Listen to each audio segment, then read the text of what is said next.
Buenas noches, comunidad.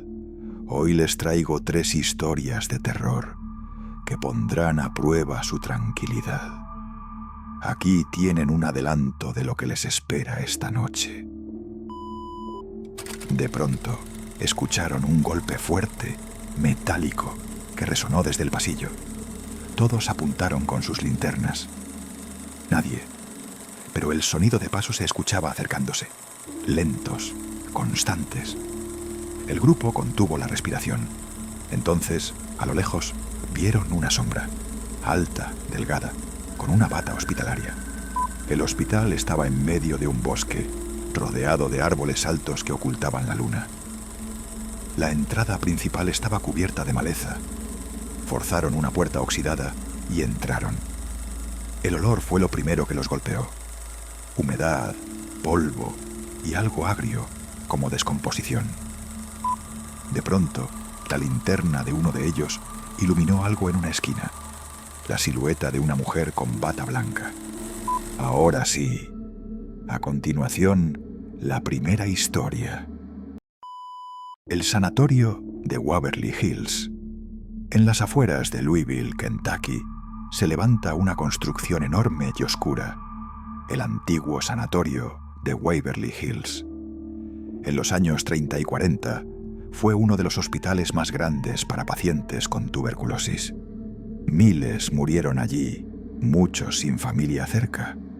Para sacar los cuerpos sin asustar al resto, construyeron un túnel secreto llamado el Túnel de la Muerte. Desde que el hospital cerró en 1961, se dice que las almas de esos pacientes siguen rondando sus pasillos. Michael, un joven curioso de 22 años, escuchó las leyendas y quiso comprobarlo. Una noche de verano fue con 3 amigos. Querían grabar un documental casero de miedo. Llegaron al atardecer, cuando el cielo se teñía de rojo.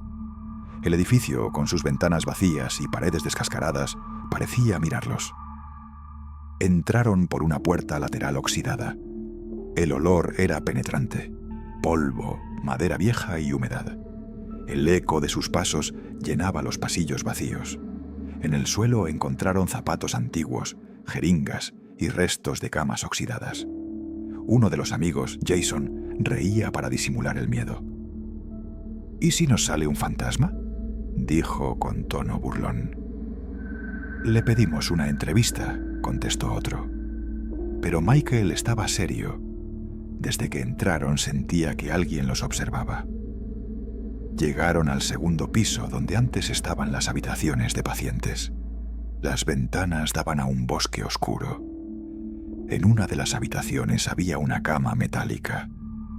Encima, el polvo dibujaba marcas como si alguien hubiera estado acostado recientemente.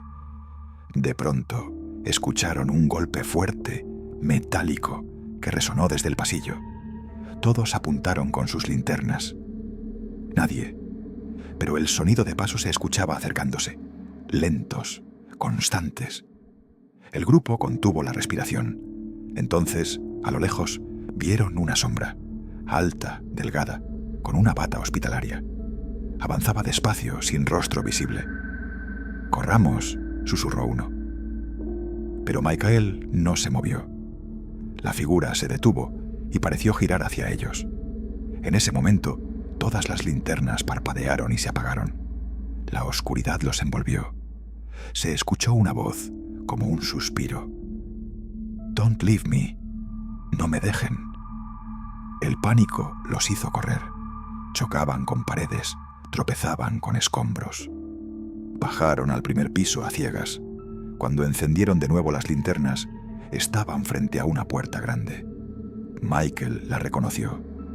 Era la entrada al famoso Túnel de la Muerte. Decidieron entrar, empujados por la adrenalina. El túnel descendía en línea recta, oscuro y frío. El aire allí era más denso, como si algo los rodeara. Las paredes estaban marcadas con manchas de humedad que parecían manos. Mientras caminaban, escucharon un carrito metálico moverse detrás de ellos. Voltearon. Nada, pero el sonido seguía, cada vez más cerca. Jason empezó a gritar que quería salir. De repente, Michael vio al final del túnel una luz tenue. Pensó que era la salida. Corrieron hacia ella, pero al acercarse, la luz se apagó, como si nunca hubiera estado allí. En su lugar, apareció la silueta de una enfermera. Llevaba un uniforme antiguo con cofia blanca. Sostenía una bandeja metálica. Sus ojos eran huecos y de su boca salió un gemido bajo. El grupo se quedó helado. La enfermera dio un paso hacia ellos, luego otro. El sonido de la bandeja chocando contra el metal del túnel retumbó en sus oídos. Michael reaccionó y gritó: ¡corran! Salieron como pudieron, tropezando, empujándose unos a otros. Al llegar a la superficie, el aire fresco de la noche los envolvió. Jadeaban, con el corazón a punto de explotar. Nadie habló en el camino de regreso. Cuando revisaron las grabaciones más tarde, en una de ellas apareció algo imposible. Mientras corrían, una figura blanca los seguía, flotando a pocos metros. Y en el audio se escuchaba claramente una voz femenina susurrando: «Don't leave me». Michael nunca olvidó esa frase. Desde esa noche empezó a escucharla en sueños. A veces despertaba sobresaltado, convencido de que alguien estaba en su cuarto. Incluso sus amigos notaron que ya no era él mismo. Había perdido peso, sus ojeras eran profundas y evitaba los lugares oscuros. El sanatorio de Waverly Hills sigue en pie, abierto a visitas turísticas de día. Pero de noche, muchos aseguran que todavía se oyen los gritos de los pacientes, los carritos de hospital moviéndose solos y las voces suplicando que no los dejen atrás. Y para quienes han entrado al túnel de la muerte, la experiencia siempre es la misma. Un susurro suave, casi un aliento en la nuca que repite una y otra vez: «Don't leave me». El hospital de Himeji. En Japón hay muchos edificios abandonados que la gente evita. Entre ellos, uno de los más temidos es el antiguo Hospital Psiquiátrico de Himeji, en la prefectura de Hyogo. Cerró en los años 70 de manera repentina, sin explicación clara. Algunos dicen que fue por malas prácticas médicas, otros por muertes extrañas que nunca se investigaron. Desde entonces, el lugar se convirtió en un foco de leyendas de miedo. Takashi, un joven universitario de 20 años, había escuchado esas historias desde niño. Decían que quien entraba de noche podía escuchar gritos, que había sombras de pacientes en los pasillos y que a veces una enfermera fantasma aparecía en la entrada principal. Sus amigos lo retaban constantemente a entrar, hasta que un verano aceptó hacerlo. Eran 5. Llegaron cerca de la medianoche, armados con linternas y teléfonos. El hospital estaba en medio de un bosque, rodeado de árboles altos que ocultaban la luna. La entrada principal estaba cubierta de maleza. Forzaron una puerta oxidada y entraron. El olor fue lo primero que los golpeó. Humedad, polvo y algo agrio, como descomposición. El pasillo estaba oscuro, con paredes amarillentas y papeles médicos tirados en el suelo. Algunas camillas oxidadas se veían a lo lejos, con correas aún sujetas a los costados. «Parece que aquí ataban a los pacientes», dijo uno de los chicos en voz baja. Al avanzar, los ruidos empezaron, pasos en el piso superior, aunque sabían que estaban solos. Un golpe metálico retumbó desde algún quirófano. Uno de ellos bromeó nervioso: «Seguro es un gato». Pero nadie rió. Llegaron a una sala amplia, quizá un antiguo comedor. En el suelo había sillas volcadas y un reloj colgado en la pared, detenido a las 3:15. Cuando Takashi apuntó con su linterna, vio algo que lo heló. En la ventana se reflejaba una silueta que no estaba allí. Una mujer con bata blanca, el cabello largo cubriéndole el rostro, de pie detrás de ellos. Se giró de inmediato, pero no había nadie. El reflejo, sin embargo, seguía en el vidrio. La figura levantó lentamente la cabeza y mostró un rostro pálido, sin ojos, solo dos cuencas oscuras. Takashi retrocedió y tropezó con una silla. En ese momento, las luces de todos los celulares se apagaron a la vez. Solo quedó la linterna que él sostenía, temblando en su mano. De pronto escucharon un grito agudo que venía del pasillo, largo, desesperado, como si alguien estuviera sufriendo. Todos corrieron, guiados por la poca luz. Mientras huían, Takashi juró sentir que una mano fría le rozaba el hombro. Llegaron al segundo piso por una escalera carcomida. Allí encontraron habitaciones con camas oxidadas y puertas acolchonadas. Una de ellas estaba entreabierta. Desde dentro se escuchaba un susurro. «Kaet, Kaet, vuelve», en japonés. Uno de sus amigos, el más valiente, empujó la puerta. La habitación estaba vacía, salvo por un espejo en la pared. En el reflejo, todos se vieron de pie, menos Takashi. Él no aparecía. El terror los desbordó. Bajaron corriendo las escaleras, tropezando, golpeándose con las paredes. El aire estaba helado y denso, como si algo invisible los persiguiera. Justo antes de llegar a la salida, escucharon detrás de ellos una voz clara de mujer. «Mata Kate. Vuelve otra vez». Abrieron la puerta de un golpe y corrieron al bosque. Afuera, el viento soplaba fuerte y las cigarras cantaban como si nada hubiera pasado. Pero nadie se atrevió a hablar durante el camino de regreso. Al día siguiente, revisaron las fotos que habían tomado dentro del hospital. En una de ellas, tomada en el comedor, apareció una figura clara. La mujer de bata blanca con los ojos vacíos, de pie detrás de Takashi. Desde esa noche, él comenzó a cambiar.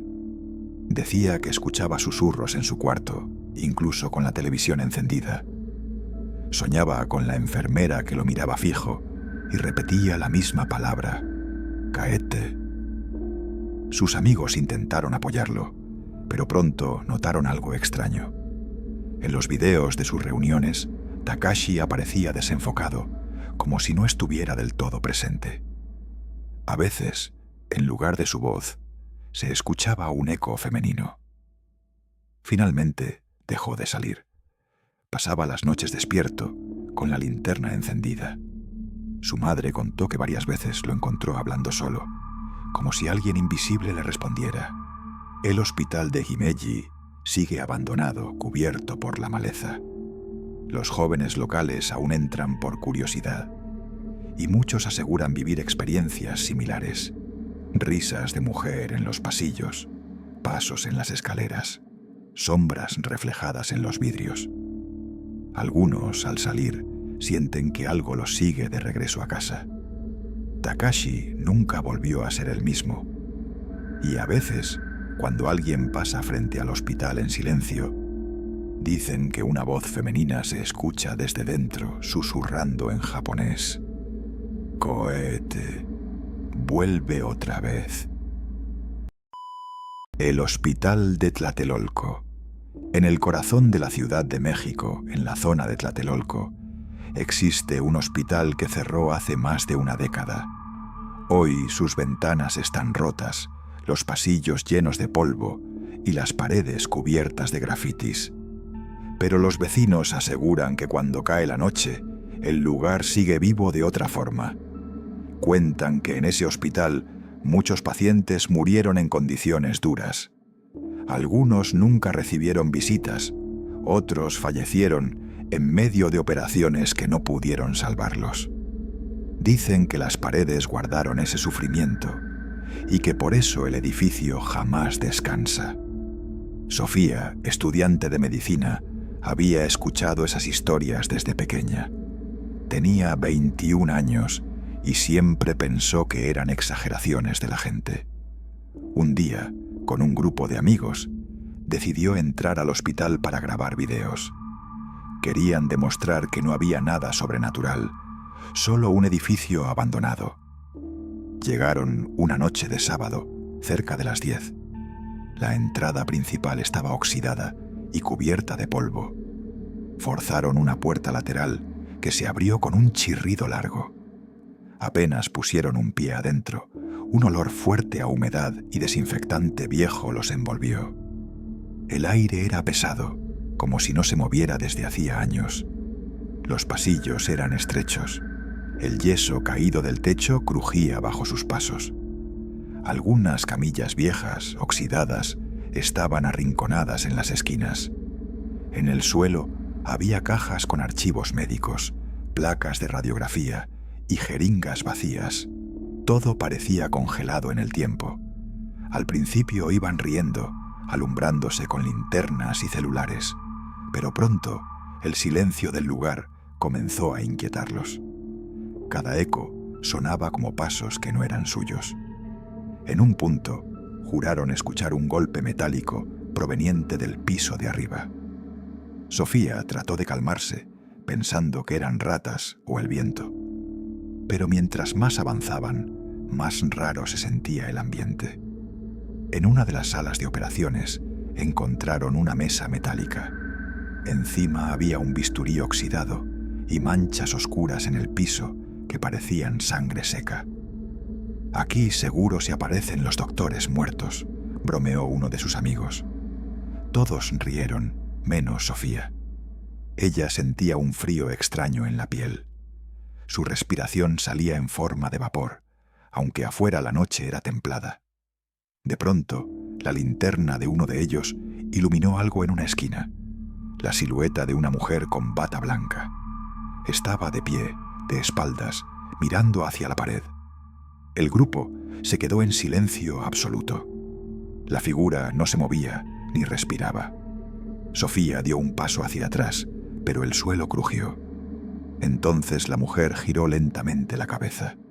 Tenía el rostro pálido, los ojos completamente negros y una boca entreabierta. De sus labios salió un susurro: «Ayúdame». El terror fue inmediato. Todos gritaron y salieron corriendo hacia el pasillo. Las linternas se movían de un lado a otro, proyectando sombras que parecían alargarse. Los pasos de ellos resonaban, pero también escuchaban otros pasos detrás, más pesados, como si alguien los persiguiera. Sofía volteó un instante y juró ver la bata blanca flotando a unos metros de ella. El corazón le golpeaba el pecho con tanta fuerza que creyó desmayarse. Cuando alcanzaron el patio trasero, no se detuvieron. Escalaron una reja oxidada y corrieron hasta la calle. Afuera respiraron con desesperación, tratando de convencerse de que lo que habían visto no era real. Horas después, ya en casa, revisaron los videos que habían grabado. En uno de ellos, mientras corrían por el pasillo, se veía claramente una sombra oscura caminando junto a Sofía, a su lado, aunque en el momento nadie lo había notado. Desde aquella noche, Sofía cambió. Ya no se reía de las historias. Soñaba con la mujer de la bata blanca que la miraba fijamente. En sueños la escuchaba repetir el mismo susurro: «Ayúdame». A veces despertaba empapada en sudor, convencida de que alguien la observaba desde la esquina de su cuarto. Los vecinos de Tlatelolco siguen contando cosas parecidas. Jóvenes que se atreven a entrar al hospital hablan de lamentos en los pasillos, de carritos que se mueven solos, de luces que fallan justo cuando algo se acerca. Otros aseguran que al pasar frente al edificio, aunque esté vacío, sienten miradas detrás de las ventanas rotas. Muchos creen que las almas de los pacientes siguen allí, atrapadas, reviviendo sus últimos momentos una y otra vez. Otros piensan que lo que se aparece no son fantasmas, sino ecos del sufrimiento acumulado en esas paredes. Sea lo que sea, nadie niega que el hospital guarda algo oscuro. El edificio, aunque vacío, parece respirar de noche. Sofía nunca volvió, ni siquiera pasa cerca. Sus amigos dicen que cuando alguien le menciona el hospital, guarda silencio, baja la mirada y cambia de tema. Sabe que hay cosas que la ciencia todavía no puede explicar. Y aunque intente olvidarlo, en lo más profundo de su memoria, sigue escuchando aquel susurro que una vez retumbó en la oscuridad de un pasillo. Ayúdame. Recuerda, si estás disfrutando el video hasta ahora, tu like y suscripción ayudan un montón. Continuemos con la siguiente historia. La novena planta. En el otoño de 1974, Ana era una enfermera recién contratada en el Hospital del Tórax de Terrassa. Tenía 22 años, un carácter alegre, todavía poco acostumbrado al dolor, pero con la convicción de que ayudar era su vocación. El hospital, inaugurado en 1952 como sanatorio para enfermos respiratorios, ya cargaba con una fama oscura. Demasiados pacientes no encontraban consuelo allí. Se decía que aquel lugar era el hospital del suicidio. La gente murmuraba que los enfermos, agotados por la tuberculosis, la fibrosis o el cáncer, no soportaban el dolor ni la soledad y se lanzaban desde las ventanas, sobre todo desde la temida novena planta, la más alta del edificio. Al caer, sus cuerpos se estrellaban en un jardín trasero cubierto de pinos y arbustos, un sitio que el personal llamaba con ironía la jungla. Ana fue asignada a esa planta durante sus primeras semanas. El pasillo era largo, iluminado por fluorescentes que parpadeaban con un zumbido constante.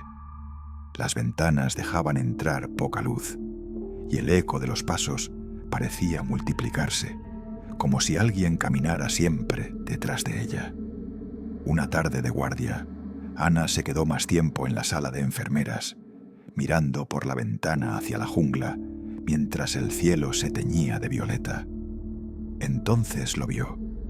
Una figura alta, delgada, vestida con bata blanca, de pie en el borde de una ventana abierta. Era una paciente mayor, inclinada peligrosamente hacia afuera. Ana sintió que el corazón se le detenía. Antes de poder reaccionar, la mujer se soltó y cayó. Ana gritó, corrió, pidió ayuda, pero ya era tarde.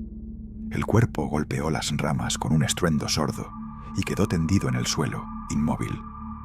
Esa noche, la noticia corrió por el hospital.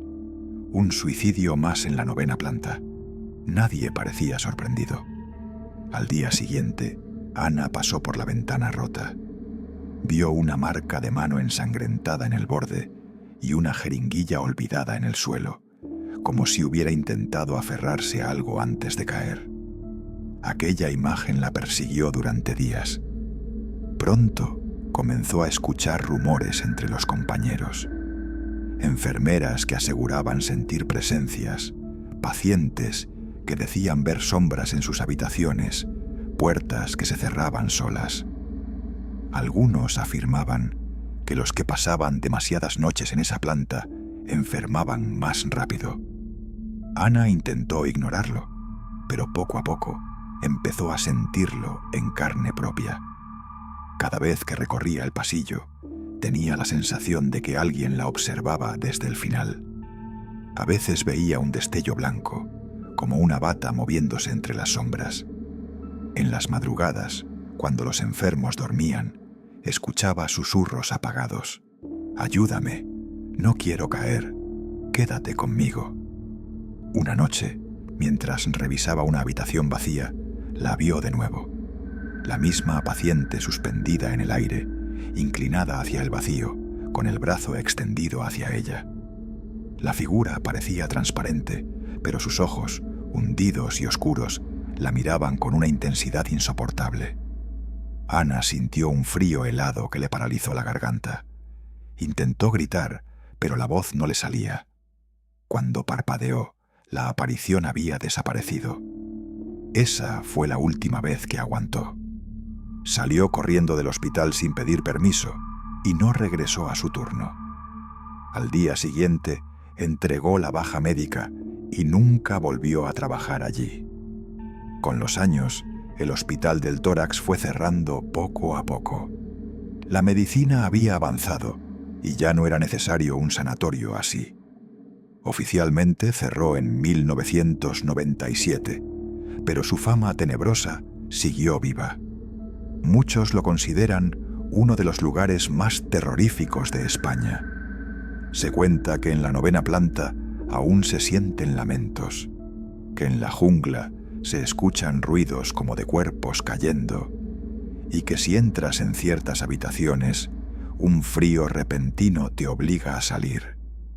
Ana rehizo su vida en otra ciudad. Nunca volvió a hablar de aquella experiencia, aunque en sus sueños, todavía hoy, aparece la figura de la mujer con la bata blanca.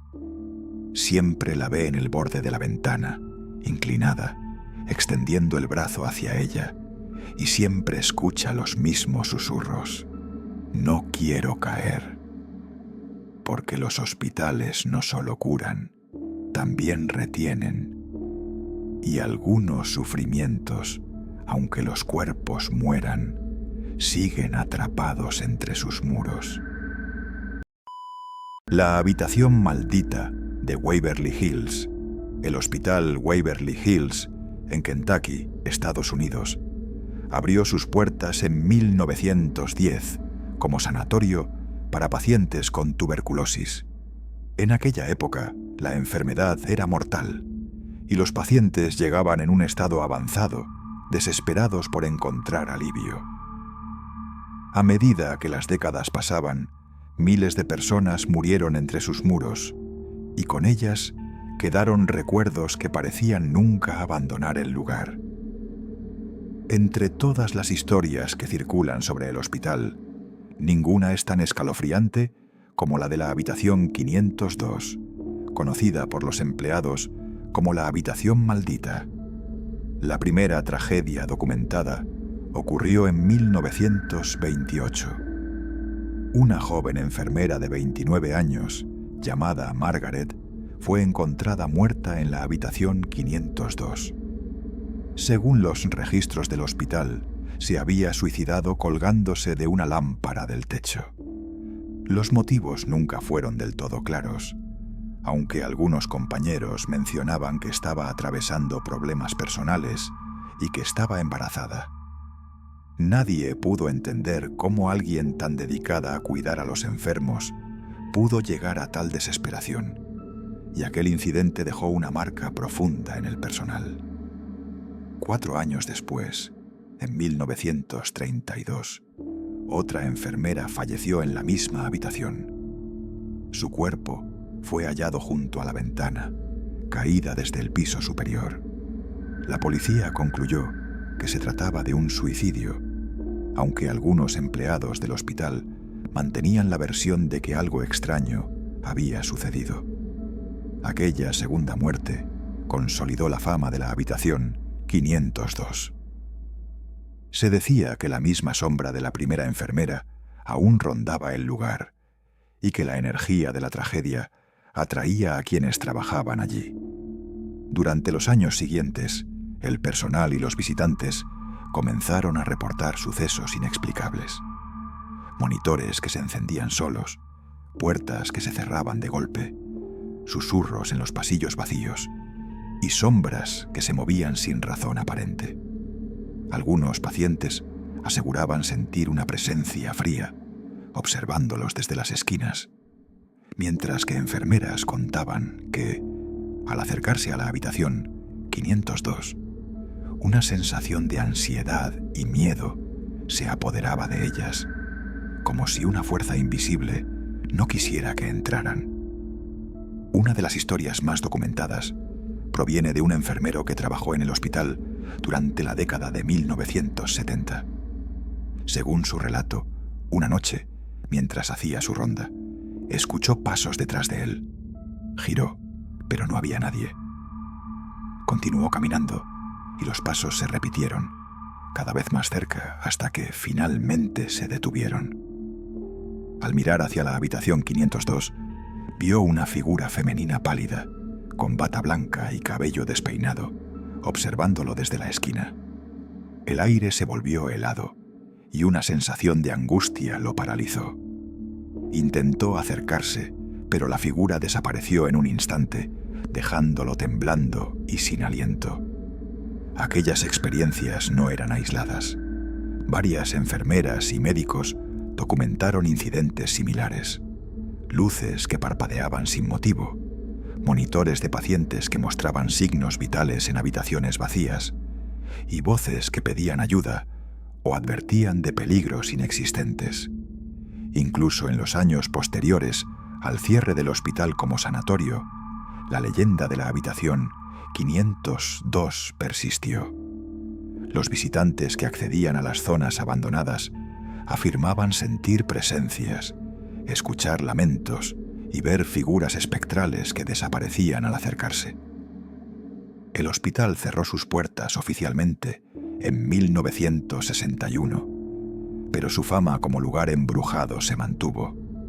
Investigadores paranormales, turistas y curiosos continuaron visitando el edificio en busca de evidencia de los fenómenos reportados. Los testimonios coinciden en algo. La habitación 502 tiene una energía que no se puede explicar, una sensación de tristeza y miedo que permanece tangible, incluso décadas después de la muerte de quienes trabajaron y murieron allí. Hoy, la habitación maldita de Waverly Hills sigue siendo un símbolo de los horrores que pueden ocurrir dentro de los hospitales. No solo es un lugar marcado por la enfermedad y la muerte, sino también por las emociones intensas y las tragedias humanas que allí sucedieron. Quienes han pasado tiempo cerca de esa habitación afirman que se puede escuchar un susurro constante, un llamado que mezcla súplica y desesperación, como si la historia de las enfermeras y pacientes que murieron allí aún no hubiera terminado. La historia de Waverly Hills y la habitación 502 nos recuerda que los hospitales, aunque destinados a salvar vidas, también son testigos de innumerables tragedias. Las paredes de este sanatorio guardan memorias de dolor, de soledad y de muerte, y para quienes conocen sus secretos, la sensación de que algo sigue allí nunca desaparece. Los ecos del pasado parecen recorrer los pasillos vacíos, y aunque muchos tratan de ignorarlos, siempre hay quienes aseguran que la habitación 502 sigue viva y que las enfermeras que murieron allí siguen esperando ser escuchadas. La habitación 313. Los pasillos del Hospital San Gabriel siempre parecían más fríos de noche. No era solo el aire acondicionado viejo que vibraba con un zumbido constante, sino una sensación pesada que se colaba en los huesos. Era mi primera guardia nocturna como enfermero, y me habían advertido que durante la madrugada sucedían cosas extrañas. Pensé que eran historias para asustar a los nuevos, hasta que conocí la habitación 313. La jefa de enfermeras, una mujer mayor con ojeras profundas, me entregó la hoja de asignaciones.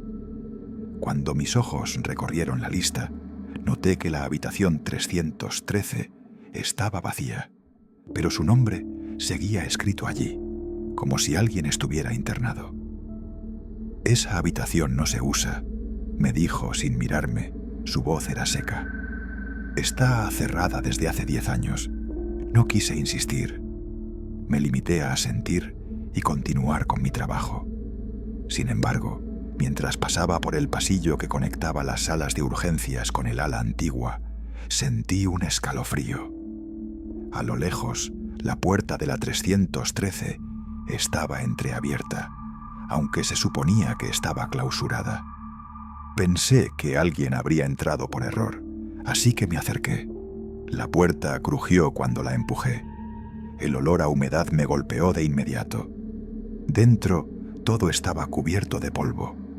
La luz parpadeaba débilmente y en el rincón había una cama oxidada con las sábanas amarillentas. Lo más extraño fue que el monitor cardíaco junto a la cama estaba encendido, marcando una línea verde intermitente. Retrocedí un paso, con el corazón latiendo fuerte. En ese momento, una voz femenina, apenas audible, susurró detrás de mí. ¿Podrías traerme un vaso de agua? Me giré de golpe, pero no había nadie, solo el eco de mi propia respiración. Salí apresurado y cerré la puerta con fuerza. Decidí no contarle a nadie lo que había visto. No quería parecer el típico novato que se deja asustar por supersticiones. Horas más tarde, mientras revisaba a un paciente, escuché por el intercomunicador un pitido constante, señal de que un monitor estaba registrando un paro cardíaco. Miré el número de la habitación en la pantalla. 313. Se me heló la sangre. Corrí hacia el ala antigua. Al llegar, la puerta estaba completamente abierta y la luz dentro era más intensa que antes. Entré con cautela y vi a una mujer acostada en la cama. Tenía la piel pálida, el cabello oscuro pegado al rostro por el sudor y una bata de hospital manchada de sangre seca. «Señora, ¿quién la trajo aquí?», pregunté intentando mantener la calma. Ella giró lentamente la cabeza hacia mí y sonrió. «Me dejaron sola. No quiero morir aquí». Instintivamente tomé su muñeca para tomarle el pulso. Estaba helada, demasiado fría, pero su pecho subía y bajaba como si estuviera respirando. «Tranquila, voy a llamar a un médico», le aseguré, aunque mi voz temblaba. Me di la vuelta para salir corriendo, pero la puerta se cerró de golpe, dejándome atrapado. La mujer empezó a reír suavemente, un sonido hueco y escalofriante. «No te vayas», susurró. «Nadie vino por mí aquella noche. Nadie escuchó mis gritos». Retrocedí hasta chocar con la pared. ¿Qué te pasó?», pregunté, sin saber si quería la respuesta. Ella se incorporó lentamente. Su bata se deslizó, revelando marcas profundas en sus muñecas, como si hubiera estado atada. «Me operaron aquí, hace muchos años». La anestesia falló. Sentí todo mientras me abrían el abdomen. Intenté gritar, pero me dijeron que me quedara quieta, que era por mi bien. Y cuando mi corazón se detuvo, me dejaron sola, como ahora. La luz parpadeó violentamente, y por un instante vi su rostro transformarse en algo grotesco, ojos hundidos, boca abierta en un grito eterno. Corrí hacia la puerta y la golpeé con todas mis fuerzas, gritando ayuda, pero nadie respondía. Desde fuera solo se escuchaba silencio. Entonces, el monitor cardíaco emitió un pitido agudo. Miré hacia la cama. Estaba vacía. La mujer había desaparecido. El pitido cesó y la puerta se abrió sola. Salí tambaleándome y corrí hasta la estación de enfermería. La jefa me vio pálido y sin aliento. «Fuiste a la 313, ¿verdad?», dijo sin sorpresa. Asentí, incapaz de hablar. Ella suspiró y bajó la voz. «Esa habitación quedó cerrada desde la muerte de una paciente.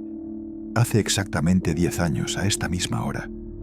Nadie sabe cómo, pero cada aniversario, su espíritu regresa, esperando que alguien la escuche». Intenté protestar, pero me interrumpió. «La historia siempre se repite. El monitor suena, la puerta se abre y alguien entra. Esta vez fuiste tú. Si quieres sobrevivir a la próxima guardia, no vuelvas a acercarte». Desde aquella noche, nunca más caminé por el ala antigua. Sin embargo, a veces, durante la madrugada, el intercomunicador emite ese pitido agudo, proveniente de la habitación 313. Y aunque me obligo a ignorarlo, siempre escucho, justo después, una voz lejana que susurra: «Por favor, tráeme un vaso de agua».